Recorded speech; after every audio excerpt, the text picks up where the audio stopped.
Alguém já se perguntou o que tem além da Terra, do Sistema Solar e da galáxia? Se você pudesse mover o mouse no Google Maps e ver o universo em uma escala maior, que cenário apareceria diante de você? Felizmente, a ciência tem feito grandes avanços e ampliado nosso campo de visão. Graças a isso, agora podemos observar corpos celestes a bilhões de anos-luz de distância da Terra. Bem-vindos ao nosso canal.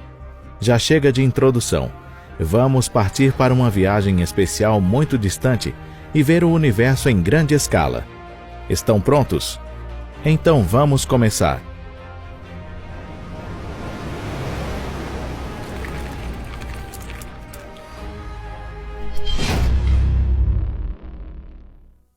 O tamanho do universo. O que é este horizonte? Se essa é uma pergunta sobre a Terra, não tem nada de difícil nisso. É a linha onde um barco desaparece e não se vê mais nada.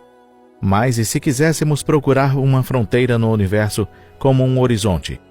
Nesse caso, o problema se torna muito mais difícil. Todo o universo observável ao nosso redor, de certa forma, é uma esfera, e nós observadores estamos no centro dela. Nas paredes internas dessa esfera estão as galáxias, estrelas e nebulosas que podemos observar. Só que os corpos celestes que vemos não estão em sua forma atual, mas em sua forma passada. As informações sobre os corpos celestes são transmitidas por fótons. Os fótons viajam muito rápido, mas levam um tempo para que eles cheguem à Terra. Então, quando vemos o Sol, aquela imagem é na verdade de 8 minutos atrás. Assim, pode-se dizer que nosso telescópio é realmente uma máquina do tempo. Dessa forma, existe um limite para o que podemos observar, o qual não pode ser contornado pelos avanços no desempenho ou na tecnologia dos equipamentos. Para começar, isso se deve à natureza física da luz. Mesmo que um corpo celeste mais distante do que a distância percorrida pela luz após o Big Bang emitisse um sinal, não seríamos capazes de detectá-lo. Muito bem, pessoal.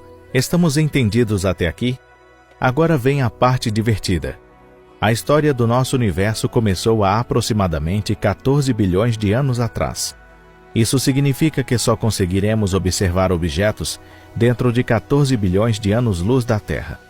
À primeira vista, isso parece fazer sentido. Porém, na prática, não é bem assim. Na verdade, o universo está se expandindo a um ritmo muito acelerado. Por exemplo, quando a luz de um objeto a centenas de anos-luz de distância da Terra chega à Terra, nesse momento o objeto já está muito mais longe. Portanto, o raio do universo observável é aproximadamente 46 bilhões de anos-luz, ou 14 gigaparsecs. Assim podemos dizer que nosso universo é absurdamente grande. Então, o que tem além do outro lado, que nunca conseguimos ver?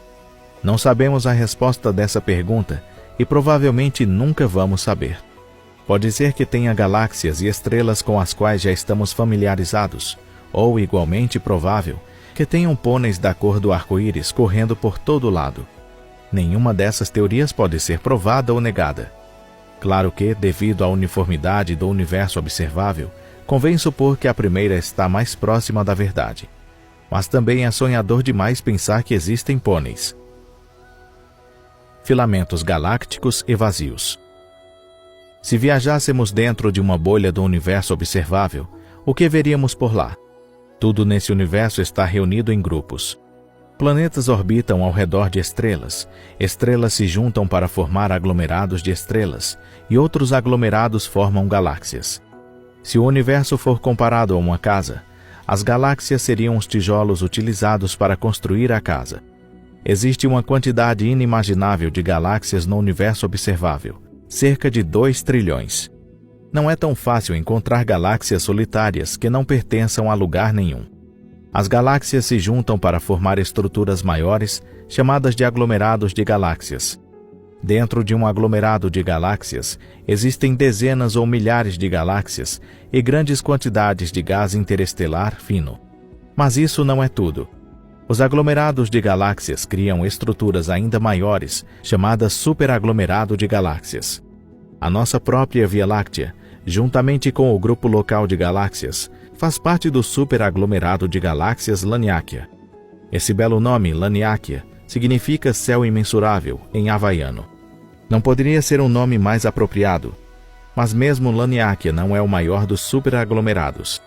Alguns superaglomerados têm o formato de corrente, enquanto outros têm relativamente o formato de parede. O tamanho de suas paredes só pode ser descrito como tremendo. Por exemplo, a Grande Muralha Hércules Corona Borealis tem o comprimento de 10 bilhões de anos-luz. Isso é o equivalente a 10% do diâmetro do universo observável. Um sistema dentro de outro sistema, essa hierarquia continua infinitamente? Há muito tempo os pesquisadores se perguntam sobre essa questão. Se aumentarmos a escala do universo, será que veremos um grupo se tornar parte de um grupo ainda maior? Se for o caso, isso seria uma loucura. Felizmente, não existe nenhuma estrutura que seja maior do que um filamento galáctico. Os filamentos galácticos são estruturas semelhantes a cordas, cheias de superaglomerados de galáxias e gás quente com centenas de milhões de anos-luz de comprimento. Entre as cordas existe um espaço vazio que é chamado de void. Se de repente você se encontrar em um espaço escuro, sem sequer a mínima luz por dezenas de megaparsecs ao seu redor. Nossa, só de imaginar isso me dá arrepios na espinha. O que realmente molda o nosso universo são esses filamentos galácticos e vazios. Essas estruturas se parecem com o formato de uma rede, uma teia de aranha, ou os neurônios do cérebro. Isso não é realmente lindo? E é um pouco assustador, porque você se sente como o grão de areia no deserto do Saara. Matéria escura e energia escura. Vocês podem se surpreender, mas isso não é o fim da história. É óbvio que o filamento galáctico é uma estrutura gigantesca, mas da matéria que o compõe, apenas 5% da matéria do universo é visível. O resto é a enigmática matéria escura e a energia escura. A matéria escura é distribuída de forma desigual no universo, mas dizem que, em média, há 5 vezes mais do que a matéria normal. A matéria escura não tem interações eletromagnéticas. Em outras palavras, ela não reflete nem absorve a luz. É por isso que é escuro. Ninguém jamais viu matéria escura, então como sabemos que ela existe? Na verdade, a matéria escura tem gravidade. Assim como as rebarbas de metal são atraídas por um ímã, a matéria visível é atraída por matéria escura. E assim como existe um lado sombrio na força Jedi, o universo tem uma energia escura. O universo está se expandindo a um ritmo acelerado. Em outras palavras, provavelmente algo deve estar empurrando o universo. A energia escura se encaixa perfeitamente nesse papel. No entanto, sabemos muito pouco sobre o que se trata. Acredita-se geralmente que esta é a constante cosmológica e que provavelmente é uma propriedade própria do vácuo. Por que tem essa aparência? Porque o universo tem essa aparência. Finalmente chegou a hora de responder essa importante pergunta. A chave está na gravidade. Se não houvesse gravidade, toda a matéria no universo teria sido distribuída de maneira igual e uniforme. Mas, imediatamente após o Big Bang, quando a gravidade começa a funcionar, ela une as partículas para criar uma estrutura mais forte. São criadas as estrelas, depois galáxias são formadas e as galáxias se juntam para formar aglomerados de galáxias. Se não existisse a gravidade, não existiríamos nós, não existiria vocês e não existiria o universo como existe hoje. Mas tudo tem um fim. Não é uma exceção para o universo e nossos vídeos. A única coisa que não tem um fim é nossa gratidão a todos que assistiram nossos vídeos. Agora vamos pensar sobre o fim do universo. O fim do nosso universo vai variar de acordo com as propriedades da energia escura não identificada. Provavelmente não viveremos muito tempo para ver esse fim, mas infelizmente nenhum desses cenários tem um resultado positivo para nós. Se existe alguma salvação, pode ser a teoria de que esse universo é parte do multiverso. É a ideia de que existe um número infinito de universos paralelos idênticos ao universo em que vivemos.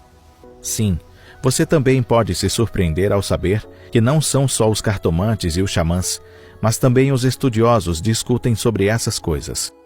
Mesmo que nosso universo seja destruído, muitos universos paralelos continuarão existindo. É claro, não podemos ir para outros universos. Mas acho que é mais reconfortante pensar dessa maneira do que pensar que tudo vai acabar em nada.